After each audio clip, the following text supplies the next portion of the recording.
Hi there and welcome to the screencast. Tonight I'm going to solve some of the problems you may see on tomorrow's quiz on rational expressions. So let's get to it. The first problem here, I have a multiplication problem.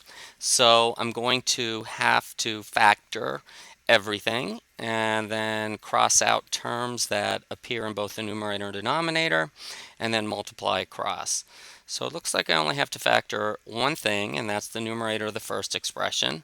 So I need two numbers that multiply to be positive 15 and add up to negative 8. That would be p minus 3 and p minus 5. And then the rest of the problem is that. So now I'm going to eliminate common factors that appear in both numerator and denominator. And that leaves me with only one factor in my product, and that is p plus 4. Notice both the denominators crossed out, and consequently I can write a 1, and of course p plus 4 over 1 is just p plus 4. Okay, in the next one I have I'm division, so I skip, flip, and multiply before I do anything else, and I'm also then going to factor the numerator. Okay, so when I flip the divisor, I'm going to get an n minus 2 in the numerator, and I'm going to get, let's see, n plus 4, n minus 3 in the denominator. And now I'm going to cross out common factors, and I'm left with 3 over n plus 4.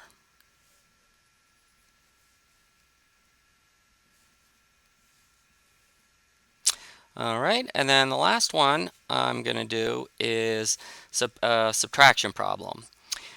All right, so I need a common denominator for subtraction, so I'm going to multiply the second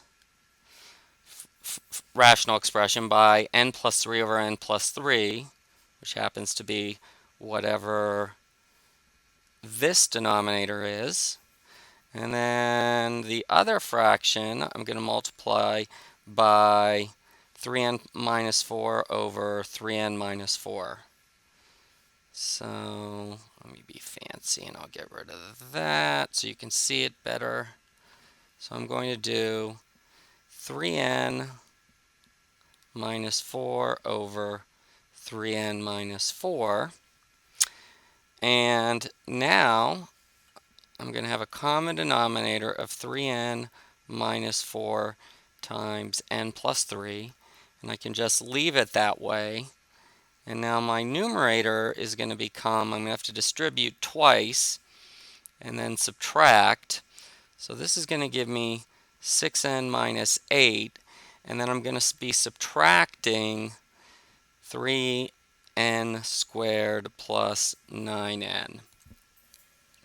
All right, so when I'm subtracting an entire polynomial, I have to distribute the negative 1 to both terms inside parentheses. So I can do that by changing the minus to a plus and then reversing each sign inside the parentheses. That's going to get rid of my parentheses, and I'm going to be left with something that I can combine like terms with. 3n squared, let's see, 6n minus 9n is minus 3n minus 8, and that's over 3n minus 4 and plus 3. And that would be my sum. All right, the secret sentence tonight is actually a secret question, and that is the following. Will it be a white Thanksgiving? All right, hope you had a long, good weekend and get a good night's sleep tonight, and we will see you tomorrow. Cheers.